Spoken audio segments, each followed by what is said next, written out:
Si de algo saben las abejas, es de flores. Hay de todo tipo y para todos los momentos. Lo importante no es solo su color, tamaño o forma, sino lo que hace sentir cada una. Y para esos sentimientos trabajan.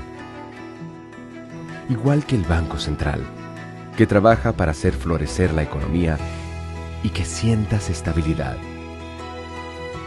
Para ese sentimiento de tranquilidad. Para ese sentimiento de crecimiento y desarrollo. Para que la primavera llegue a todos los sectores y los planes de muchos den grandes frutos. Banco Central de la República Dominicana, 75 años trabajando por una estabilidad que se siente. Hola, soy la República Dominicana. Soy el merengue que mueve tus pasos y la bachata que despierta tus recuerdos. Soy la tambora que late con el corazón del pueblo. Soy el sabor de un sancocho compartido. El azul que abraza la bahía de Samaná con sus majestuosas ballenas y las aguas cristalinas que besan las arenas de Cabo Rojo. Aquí, el turismo no es solo un destino, es un ritmo, un llamado a descubrir, a respetar, a sentir. Porque cada sonrisa que encuentras, cada rincón que exploras, es un pedazo del alma que cuidamos con esmero. No vengo solo a sorprenderte, vengo a contarte que quien llega no solo se lleva recuerdos, se lleva un pedacito de nuestra esencia que lo acompaña para siempre. República Dominicana, reservada para el mundo. Banreservas, firme aliado del turismo dominicano.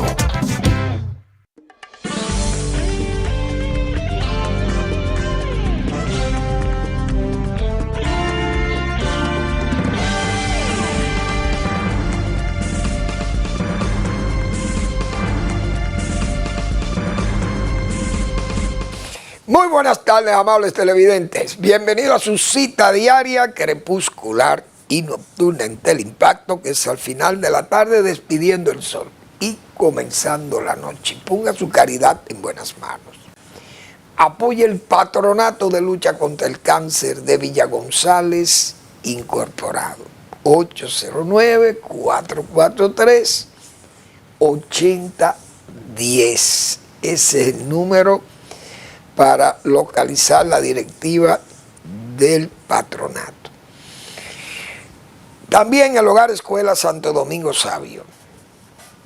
Formar jóvenes que están en alto riesgo en la sociedad, presas fáciles de la delincuencia.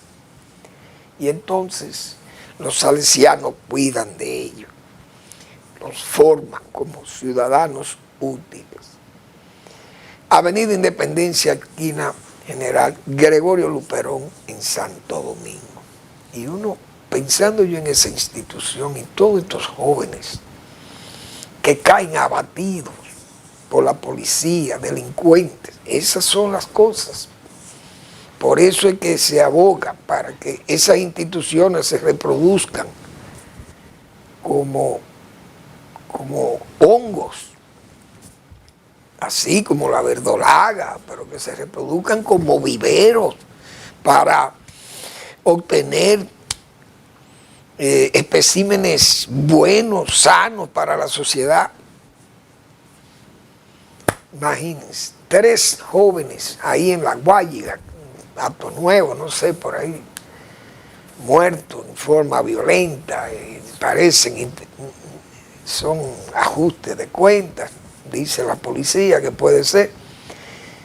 Allá en La Delgada, por Villa González, la policía mata a un joven ahí, Mercado Díaz, buscado por asalto y esas cosas, y crímenes también. Es decir, son jóvenes.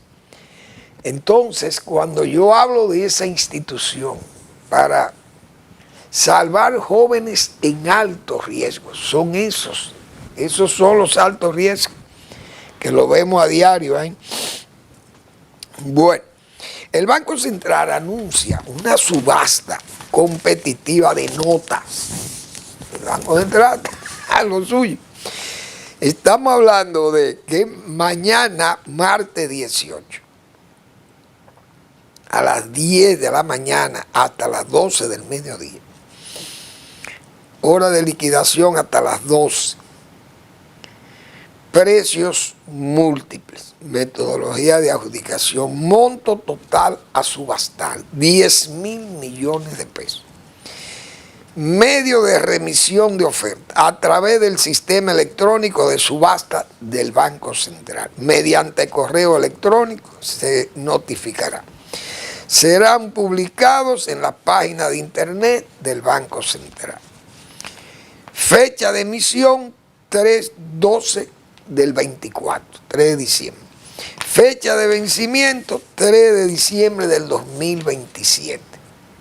Es decir, 1095 días,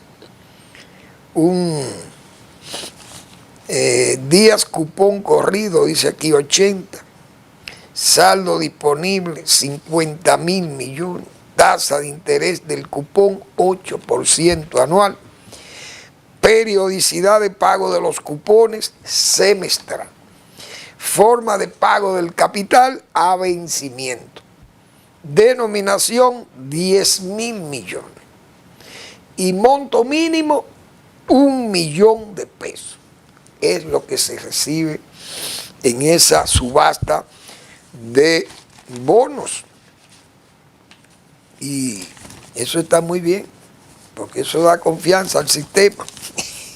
Y además retira dinero del mercado para que no inflacione o no afecte mucho la tasa de cambio, que la presiona, la cantidad de dinero. Cuando hay mucho dinero, presiona. Si hay poco dinero, entonces se resiente la tasa de cambio. Perdón. Uno siempre tiene problemas con la gripe. ¿Qué es esto, Dios? Estos virus van a acabar con nosotros. Bien.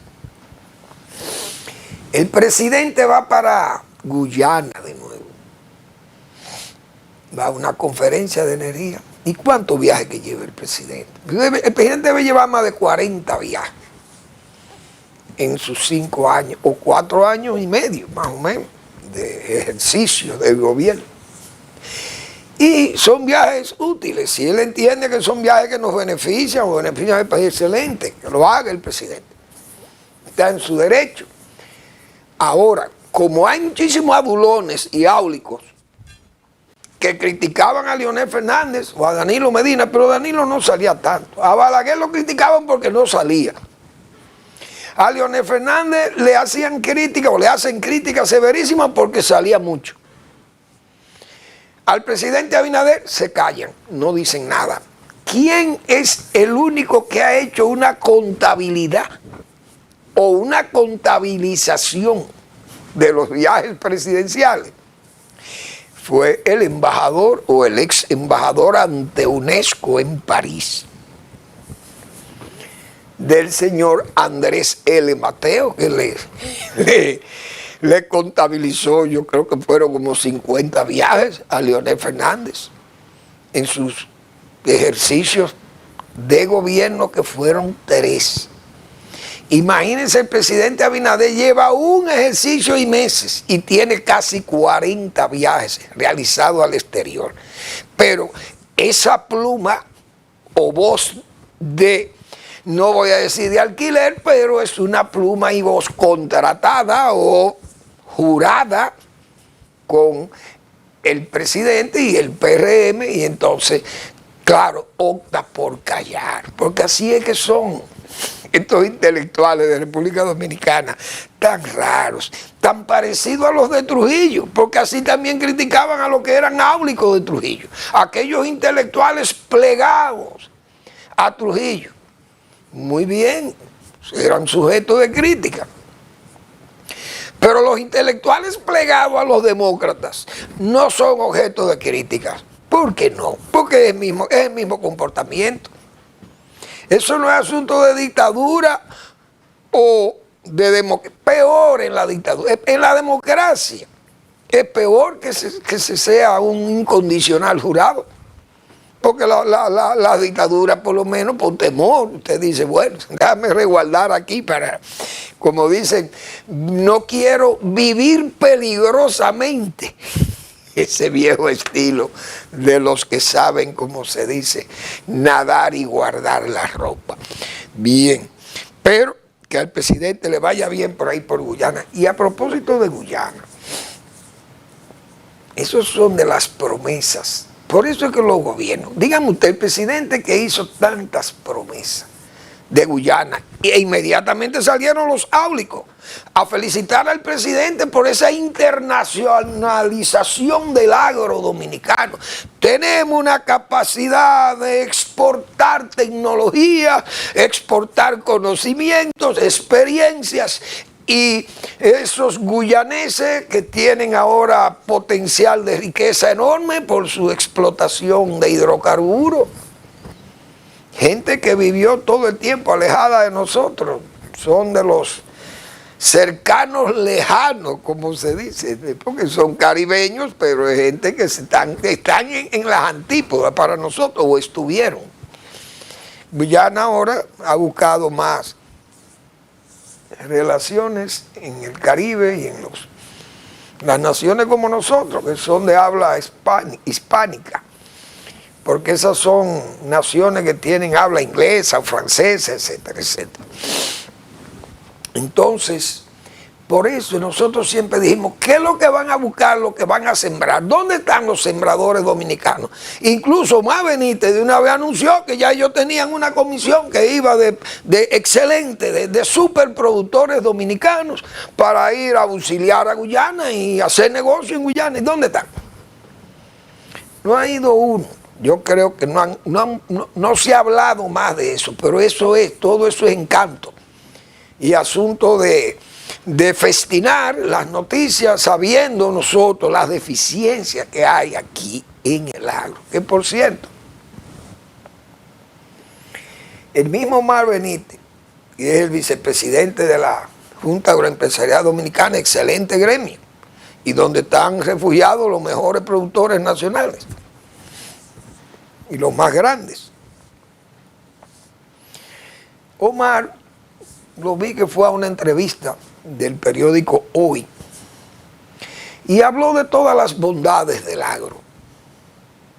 Lo bueno que va, la producción arrocera, la producción de vegetales, que nosotros vamos muy bien, que la producción pecuaria, excelente, que podemos cubrir toda la demanda, que estamos produciendo más de un 85% de la demanda de alimentos que tenemos en el país. Bueno, un encanto el país. Se le olvidó que el país tiene problemas en el sector agropecuario porque yo no leí de esa entrevista que Omar hablara, por ejemplo, sobre problemas serios que tiene el agro, como son, por ejemplo, el índice de factores de productividad, que tantas veces yo me refiero a eso. Pero Omar Benítez no habló nada de eso. Y si no hablan más, ¿por qué no hablan de eso? Porque no es que no conocen cuál es el problema del índice, que es de los más bajos que tenemos en América Latina, probablemente el más bajo. Competimos con muy pocos países. Nicaragua, Haití. Yo creo que Nicaragua tiene mejor índice de productividad que nosotros. Y eso es penoso tener que decirlo, porque este país ha tenido empuje y mucha gente que está dispuesta a salir adelante. Pero tenemos entonces el peor gasto público agropecuario, o uno de los más malos de la zona. Omar no se refirió a eso. Tampoco se refirió a la ya sobajeada reforma y modernización del sector agropecuario, que a tantas reuniones asistió el propio Omar Benítez en los años 2004, 2005, cuando se habló con seriedad sobre reforma y modernización de las instituciones públicas. Incluso el informe de la YAP, que yo lo tenía y lo leí muy bien, sugería en esas reuniones, la eliminación de una serie de instituciones que hoy callan, no hablan de ello, ni tampoco hablaron en el periodo de Danilo Medina. Y más, El propio Omar fue ministro de Agricultura y menos habló de eso. Porque ese es el problema. Solamente hablan bla, bla, bla, bla, bla y mucha plepla. Y a la hora de las decisiones, los políticos imponen su criterio y su forma de ser. Todo el mundo sabe aquí que la reforma es muy difícil que vaya y es necesaria. Pero es muy difícil que vaya por el problema del clientelismo y el populismo. Él sabe que a INEPRE hay que cerrar eso. Y saben que el Instituto Agrario ya eso está en un proceso de liquidacionismo agrario. Que hasta las leyes agrarias ya la han llevado a la obsolescencia. Entonces, el FEDA, ¿qué busca eso? ¿Qué busca IDECO? Incluso Medio Ambiente debiera estar en un superministerio de Agricultura que incluya todas esas instituciones en su secretaría o departamento y esas cosas, porque ¿qué es tan grande este país para tener una cantidad de instituciones del sector agropecuario oficial? Muchísimas. Entonces yo he dicho aquí incluso, como está hoy el servicio agropecuario oficial, con deficiencia de técnicos, falta de capacitación, baja transferencia tecnológica, bajo financiamiento de crédito, mala coordinación fitosanitaria. Incluso aquí hemos dicho nosotros que la misma falta de técnicos, de asistencia técnica, lleva a uno a la conclusión de que podría desaparecer ese ministerio. Ese ministerio lo pueden cerrar y la producción agropecuaria no se alteraría. Oigan hasta dónde llego yo, porque eso es un planteamiento mío. Pero yo me atrevo a decir que en la situación que está el agrooficial hoy en cuanto a dirección y a garantía de mantener un dinamismo sostenible, y que puedan ejecutar planes estratégicos de desarrollo con programas que se puedan monitorear y que se puedan implementar. Que esa institución, el mismo ministerio, necesita de una reconversión allí, porque cuánto cultivo hay que hacer reconversión productiva, como hemos dicho nosotros. Por ejemplo, el ministerio se atreve a hablar de una reconversión productiva en Constanza. Se atreve a decirle a los productores de Constanza que no es bueno sembrar ajo porque no es competitivo, que no es conveniente seguir sembrando habichuelas en San Juan de la Maguana por el problema también de los bajos rendimientos y la baja competitividad. O no sabemos eso, pero no se hablan de esas cosas. Como tampoco, por ejemplo, la infraestructura mala, deficiente infraestructura rural y descuidada, pero no hablan de eso tampoco. Entonces me sorprende que todo está bien, pero a la hora de hacer un seminario pagado por la propia Junta Agroempresarial en un hotel, en un resort, entonces allí hacen planteamientos, todos hacen unos planteamientos que entonces se interpreta. Pero ¿por dónde que andamos? En los foros decimos una cosa y en la realidad planteamos otras o nos callamos. Entonces hay que decir lo que hay que hacer o no aceptar los cargos públicos. Mire, presidente, usted me va a nombrar ministro de Agricultura, pero oiga lo que le voy a decir. Si no es para nosotros hacer un plan de trabajo allí, vamos a hacer una modificación profunda de la institucionalidad agropecuaria oficial. Si no es para eso, no me nombre, porque vamos a ir a hacer lo mismo, el mismo empirismo. Los camioncitos cargados de queje de yuca, de hábanas de batata, de cepas de plátano, y llevan para aquí, llevan por allí, llevan por allá y por acullá. Eso no es lo que necesita. Nosotros poníamos el ejemplo de que, por ejemplo, la YA debe exigirle al gobierno, mire, presidente, arréglenos el puente sobre el Camún, que beneficia a todas las comunidades por ahí. Y no nos repartan esos esquejes de yuca, nosotros los buscamos y clasificamos nuestras buenos simientes o buen material vegetativo o clones para reproducir nuestros cultivos. Ayúdennos con mejorar, por ejemplo, el vigor genético de la yuca que tenemos, que pierde vigor, o el plátano que pierde vigor, o a mejorar los sistemas de riego, etcétera, etcétera. Es decir, vamos a mejorar la infraestructura rural, pero ninguno se atreve a pedirle eso. O vamos a convertir en una dirección de infraestructura rural que la dirige el Ministerio de Agricultura y cierren caminos vecinales en obra pública y cierren a reforma agraria y que eso se concentre en una dirección general de infraestructura rural, por ejemplo. Pero no se atreven a plantearle eso a los presidentes. Y entonces, vamos a seguir en lo mismo, el mismo empirismo. Nombran un ministro de Agricultura porque le da cuarto en la campaña al presidente para ganar y eso está allí, o es amigo del que dirige todo el sector y aquel está ahí haciendo un papelón. O trabajando para sí mismo, que es lo que acostumbran la mayoría. Vamos a la pausa.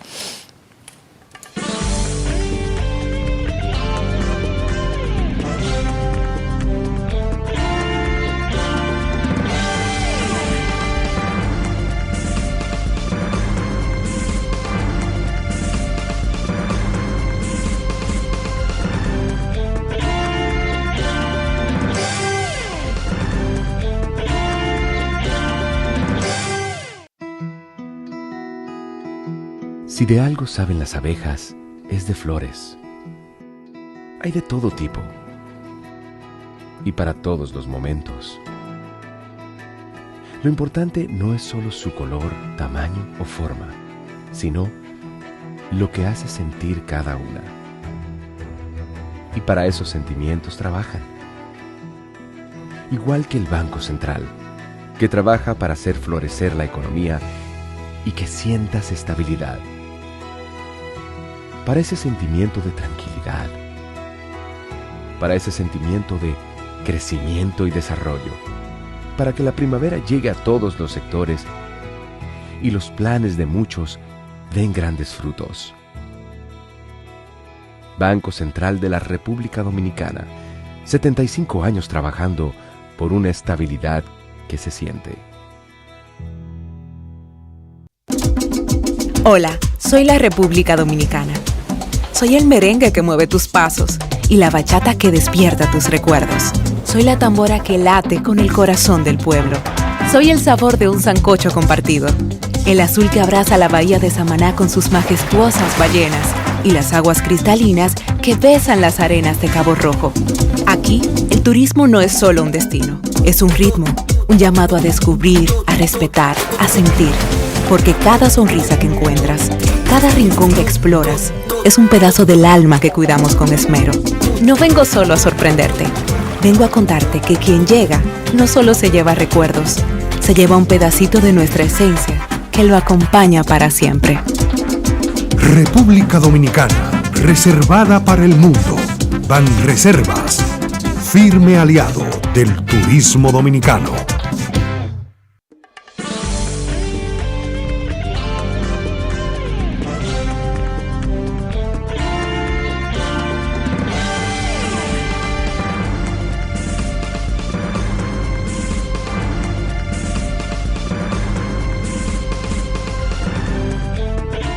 Bien, señores, la justicia dominicana. Yo recuerdo que Balaguer, en una oportunidad, se refirió a la justicia dominicana como un verdadero mercado persa, dijo.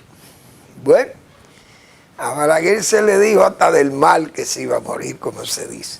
Las críticas llovieron sobre Balaguer por aquella crítica tan severa, tan fuerte contra la justicia, y que él era de los patrocinadores de esa mala justicia. El magistrado Subero dijo que esta era una justicia grande, mala y cara. Y eso si lo dijo Subero, que conoce la justicia de hoy, con un juicio más severo que el de Balaguer, ese que hizo Subero. Pero eso pasó casi como inadvertido. Luego, una jueza, apellido Muñiz, pidió, señores, que eso es casi un atrevimiento, se puede decir. Pidió que se audite la Suprema Corte de Justicia, que es parte del Consejo del Poder Judicial, un órgano tan, diríamos, tan encumbrado en la justicia que sería el último tramo de la justicia penal o la justicia que tiene que ventilarse en esos tribunales. Y ella fue muy severa también. Hay muchas anormalidades, dicen, cosas, gastos superfluos y un presupuesto mal administrado aparentemente. Pero la justicia, señores, los jueces, yo no sé lo que pasa. La policía lleva un caso de un señor ahí, un narco, que es detenido, ese señor narco, con 250, creo que fue, paquetes de drogas. Ese señor le piden una coerción y le dan libertad de coerción. Libertad condicionada a presentaciones. El hombre se desapareció. ¿Cuántos miles hay en esa condición de rebeldía? Pero los jueces saben eso, porque ¿cómo usted le va a dar a un reo que lleva a la policía, que lo lleva y lo agarra infragante, como se llama? Fue una condición que lo justificó el Ministerio Público. Miren, en flagrante delito se ha detenido este señor con 250, 225 paquetes de cocaína, ya determinado que cocaína, droga y todo. El juez o la jueza le da libertad y el hombre no aparece. Claro, bien hecho por él, que se largue, porque si con jueces así, ¿para dónde que va este país? La justicia así es que anda. Entonces ahora el hombre no aparece, no se presenta, pero ellos saben que sí va a ir. ¿Quién no sabe? Ese juez que me diga a mí que ella no le pasó por la mente que ese señor de verle la cara y yo, mire, este caballero se va a fugar, no va a aparecer. O el juez que le dictaminó la coerción. Una barbaridad. Pero así hay miles de rebeldes. Pues bien, ¿qué otro caso fue que vi ahí? Yo creo que lo anoté. El de un coronel. Un coronel, lo juzgan, la medida de coerción, que vaya preso. Coronel asesino de la policía, asesinó a un muchacho ahí, un balazo en la cabeza, por una discusión, de un roce, de un choque, una indecencia, una barbaridad. Eso es la práctica asesinista de la policía, como dice, y de esos policías que eso es la mejor reforma que se ha hecho. Entonces el coronel fue condenado, creo, a un año de coerción o 3 meses. Entonces, ¿en qué cárcel es que va? A operaciones especiales. Es decir, un hombre preso en la misma policía, en la misma institución a la que él pertenece. Un hombre que ya debe ser separado de la Policía Nacional porque él es un confeso asesino de ese muchacho, probado, porque él no puede negar que no lo mató, porque fue en evidencia de todo el mundo ahí, en lo que muchísimos testigos y cosas. Y la misma medida de coerción evidencia que ese señor fue el asesino del muchacho. Pero usted cree que eso es estar preso en un cuartel policial. Entonces esa cosa como que no es culpa de la justicia, la culpa de eso la tiene la autoridad. ¿Por qué? Porque un militar no puede estar preso con los civiles, pero usted ya después que usted es civil, usted lo que tiene que hacer es entonces ponerle en una celda especiales a los que son militares o a los que participan en esto, pero usted no lo puede discriminar con un reo que a mí entonces yo me robo 2 salchichones allí y me cantan 3 meses de coerción en La Victoria. Muy bien. Entonces este señor asesina a un muchacho y le cantan una coerción en un cuartel. ¿Y qué en una fortaleza, un cuartel, un campamento? ¿Qué presidio es este? Y decir, allí irá la mujer, allá se mudarán las mujeres de los oficiales que están presos ahí, se mudarán por ahí cercanos, bueno, para que ustedes vayan ahí y duerman allá en su casa y vengan por la mañana, retornen, porque si viene una inspección, que ustedes estén aquí por lo menos. Ustedes saben el relajo que hay en este país. Pero esa es la justicia. Esa es la justicia con la que estamos transitando en este país en vía de desarrollo. Ahí, Virgen de Altagracia. Bueno, vamos a ver. ¿Quién espía a Estados Unidos y a Europa? ¿Rusia? ¿China? ¿O Europa espía a Estados Unidos? Porque la conducta que tiene el gobierno de los Estados Unidos es que Europa es enemiga de Estados Unidos y el verdadero amigo es Putin y Xi Jinping. Pero la conducta de estos dirigentes del Estado norteamericano hoy es una cosa que da grima. El comportamiento de todos estos jóvenes que ha enviado el presidente Trump a negociar y a sondear a Europa, y lo que van es a insultar a Europa, que hoy el presidente Macron ha tenido que hacer una reunión de urgencia entre los líderes, de decir, señores, pero ¿y contra quién es que estamos luchando? No es contra Putin, Estados Unidos es el enemigo, lo tenemos adentro. Hoy, ¿cómo es que está este país? Pero siempre yo he recordado aquí aquella sensata admonición, vamos a llamarle así, o sensata expresión de Lord Ismay. Lord Ismay, Hatton Ismay, fue un general muy conocido de Inglaterra, fue el asistente militar de Churchill y el hombre más importante con el que Churchill se desplazaba hasta toda esa conferencia de Yalta y Teherán, y que, bueno, un hombre clave. Nació en la India, Ismay, pero Ismay fue el primer secretario general de la OTAN. Y a él una vez le preguntaron, yo lo he citado muchas veces aquí, Lord Ismay, o Barón Ismay, ¿para qué sirve la OTAN? Y él dijo, bueno, la OTAN sirve para mantener a los americanos adentro, en Europa, para tener a los rusos afuera de Europa, mantenerlo allá afuera, frenado, y además para mantener a los alemanes quietos. Bien, esa era la observación de los ingleses, franceses igual, porque Alemania siempre era el rebelde en Europa.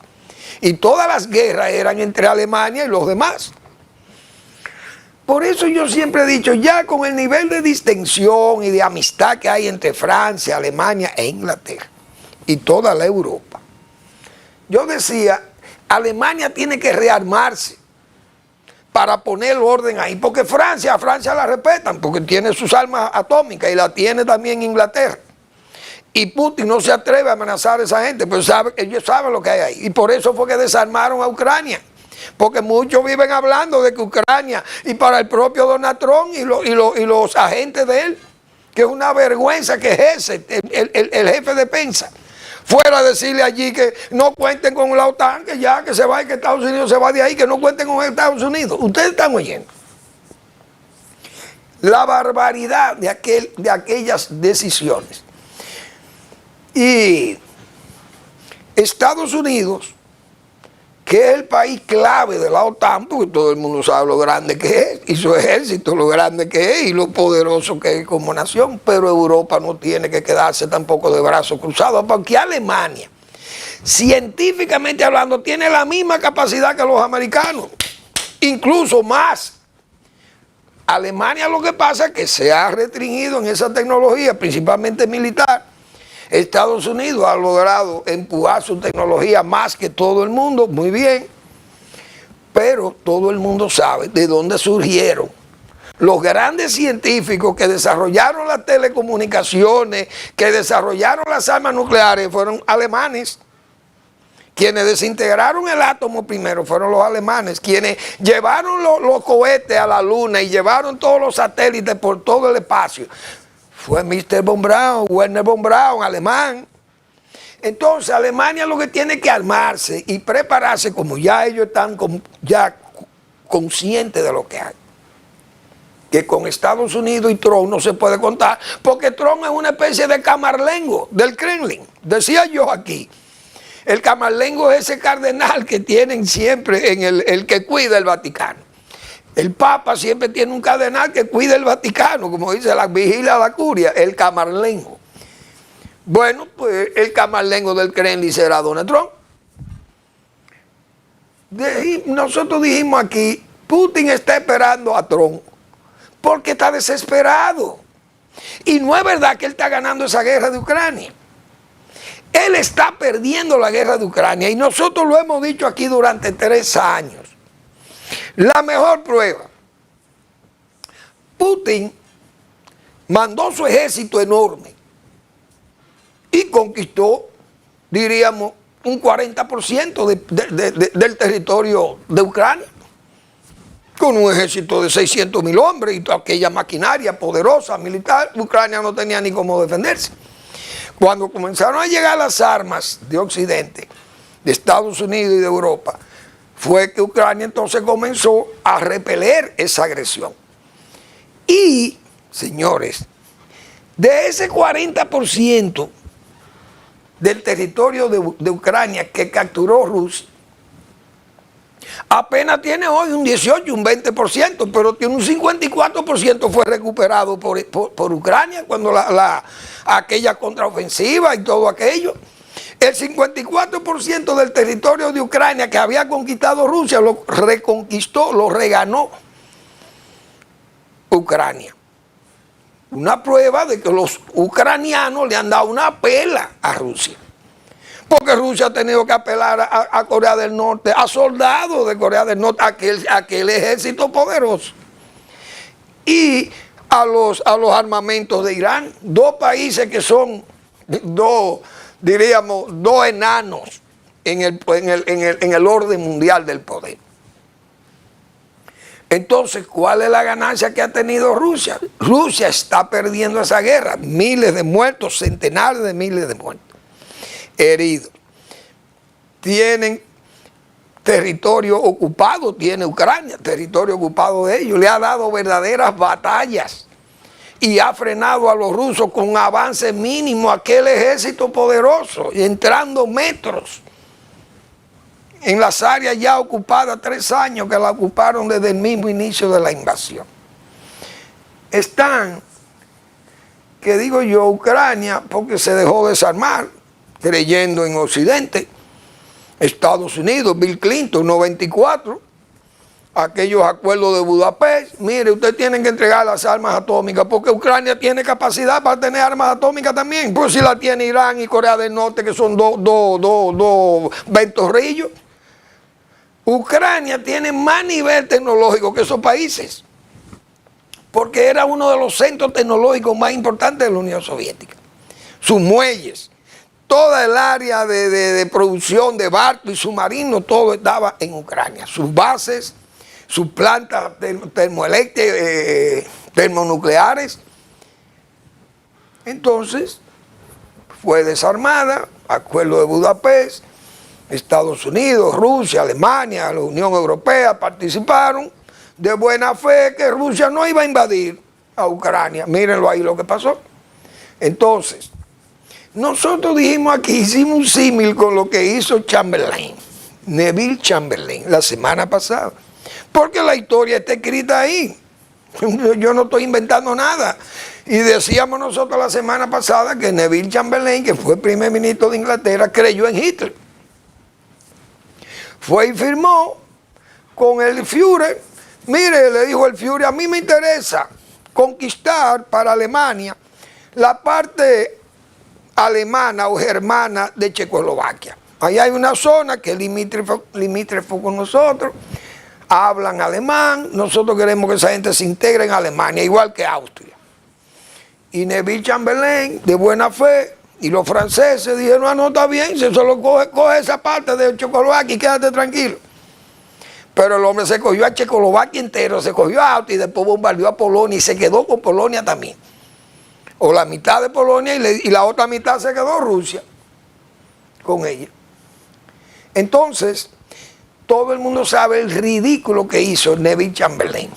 Pues yo hice esa mención, esa mención histórica de lo que había pasado para los años de la Segunda Guerra Mundial, 1938-39, eso fue en el 38-39.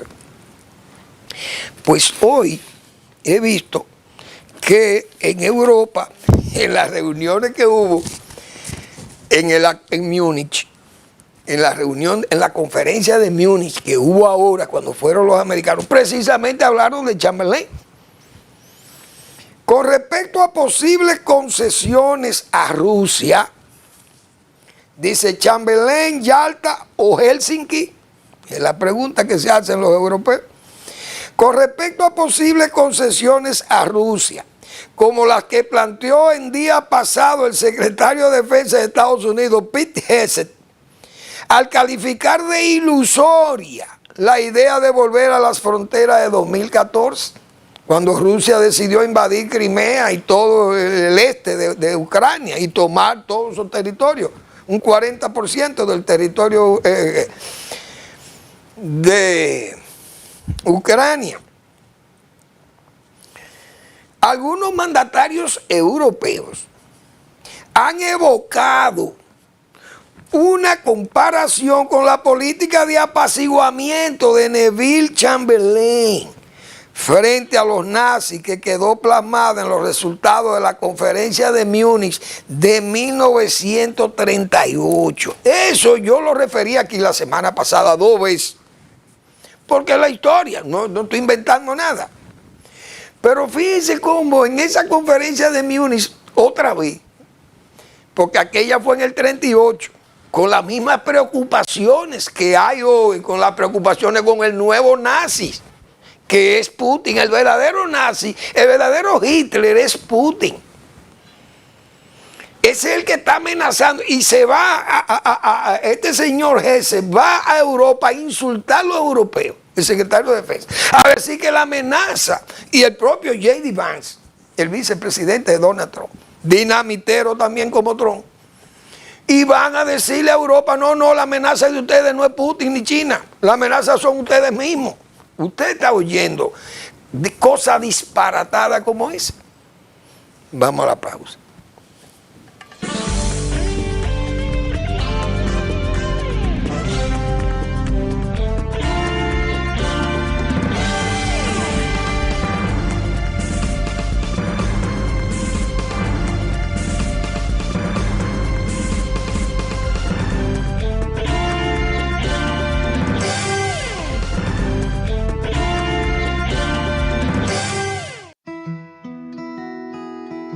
Si de algo saben las abejas, es de flores. Hay de todo tipo y para todos los momentos. Lo importante no es solo su color, tamaño o forma, sino lo que hace sentir cada una. Y para esos sentimientos trabajan.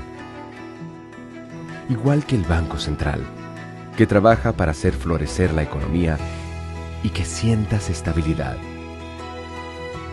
Para ese sentimiento de tranquilidad, para ese sentimiento de crecimiento y desarrollo, para que la primavera llegue a todos los sectores y los planes de muchos den grandes frutos. Banco Central de la República Dominicana, 75 años trabajando por una estabilidad que se siente. Hola, soy la República Dominicana. Soy el merengue que mueve tus pasos y la bachata que despierta tus recuerdos.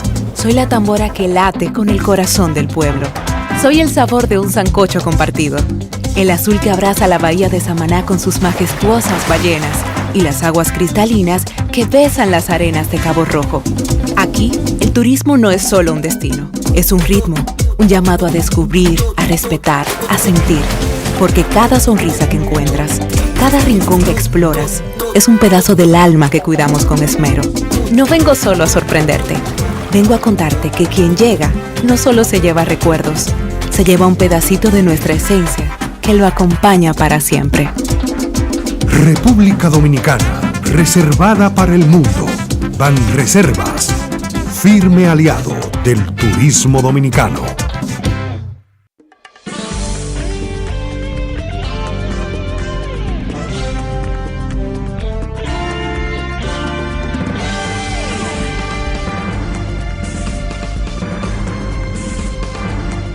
Bien, yo insisto, y es cierto, que Donald Trump es un dinamitero. El presidente de los Estados Unidos es una política dinamitera. Bueno, vamos a desbaratar la OTAN. Defiéndanse ustedes. Yo no tengo que ver con ustedes, pero mi amigo es Putin. Oigan cómo es, oigan el concepto. El amigo es Putin. Dice la jefa de la FD de Alemania, de la ultraderecha, dice que no, que hay que restablecer las relaciones con Putin, que a Putin hay que quitarle las sanciones. Un país que ha invadido, ha agredido a Ucrania y le mete 600.000. Bueno, pero la ultraderecha, yo no había visto locos como estos. La suerte que yo no soy un ultra. Soy de derecha, pero no soy un ultra. Oye, usted sabe lo que usted plantea, que Putin es el amigo de Occidente, el amigo de Europa es Putin. ¿Y qué derechistas son estos? Aquellos son de que comunistas. O ese Putin apoya a Maduro y a los comunistas de Norcorea y del mundo, y él se la echa de comunista. Entonces los ultraderechistas de Europa y de América Latina y de Estados Unidos son pro Putin. ¿Y qué es esto? Dios mío, pero ¿y para dónde que andamos? Es con los pies para arriba y la cabeza para abajo. Yo no entiendo la ultraderecha. Hoy, ¿cómo me van a obligar a mí a ser y que pro Putin, o pro Maduro, o pro Nicaragua, o pro Cuba? Porque yo soy ultraderechista. Pero ¿y para dónde que vamos? Repite Manuel Fermín. Entonces, andamos como locos. Es un gobierno dinamitero porque miren lo que acaba de decir Netanyahu, que es otro lambón del presidente Trump. Porque ¿cómo tú vas a plantear que a Palestina hay que sacarla de ahí y llevarla a otro sitio? Pero es la misma solución final que le dieron a ustedes. Porque ¿por qué fue que Israel lo mataron? Le mataron 6 millones. Porque andaban deambulando por el mundo. Y en Alemania entendieron, Hitler desde que leyó el protocolo de los hijos de Sion, aquel libro de principios del siglo XX, él lo leyó y pensó que ese libro era verdad. Y eso fue un libro falso que se creó para dañar a Israel, a los judíos, el antisemitismo que había en Europa y en Rusia. Entonces, Hitler leyó ese libro y dijo, no, pero hay que matar a los judíos, porque es que los judíos son los que van a acabar el mundo. Entonces, ¿cómo Netanyahu va a proponer que los palestinos se vayan como si eso fuera Chatila? Porque los palestinos estuvieron en Líbano, ellos fueron, sacaron a los palestinos del Líbano y los mandaron a Túnez. La OLP, recuerden, aquella invasión de paz para Galilea. Entonces, Gaza no es lo mismo, porque Gaza ya es un territorio palestino, que ellos lo tienen ahí, ya lo han dejado establecer allí, y eso es parte del Estado palestino propuesto.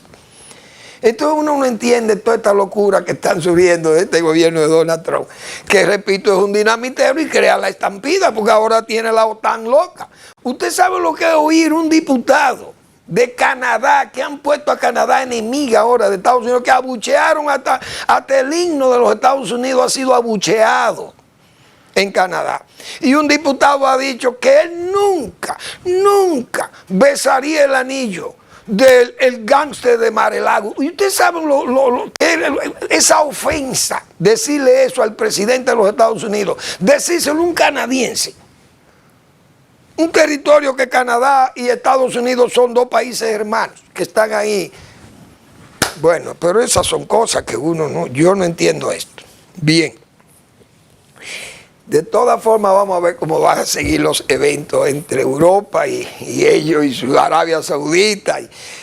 Una cosa de loco. ¿Cómo usted va a negociar la paz de un país que no es el suyo? Un país que está sufriendo una invasión y usted dice que vamos a hacer la paz y ni siquiera lo invita a las negociaciones. Pero y entonces al que invite al agresor, ese es el amigo.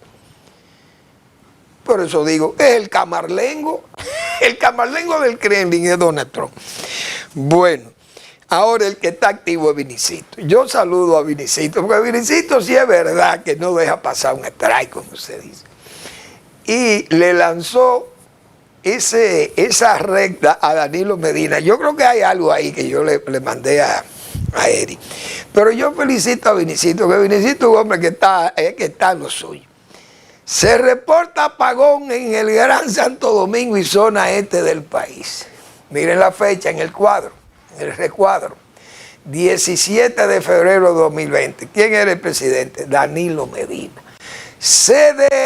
Informa falla en sistema interconectado, causa apagón en gran parte del país. Abril 17 del 2020. ¿Quién era el presidente? Danilo Medina. Pero Danilo Medina, dice Vinicito, es un gran hablador. Y tiene razón. Porque Danilo Medina acaba de decir en Higüey que en su gobierno no habían apagones. Por Dios. ¿Y qué gobierno se puede liberar de los apagones en este país? Pero Danilo Medina no sabe que su proyecto de planta, que fue un invento de él hacer esa planta por vía del Estado, porque esa planta se había diseñado para que le hiciera el sector privado en tiempo del propio Celso Marancini allá en la CD. Pero él varió el diseño, o mejor dicho, varió el proyecto, la propiedad del proyecto, y la convirtió en estatal, por razones que todo el mundo sabe, de beneficio político para él, beneficio económico para el señor de Brasil, Joao Santana y su combo, y el propio Lula, que fue el que le recomendó todo. Y en todo ese enredo de dinero, sabe uno las mordidas que habían ahí, que todavía eso no se ha auditado.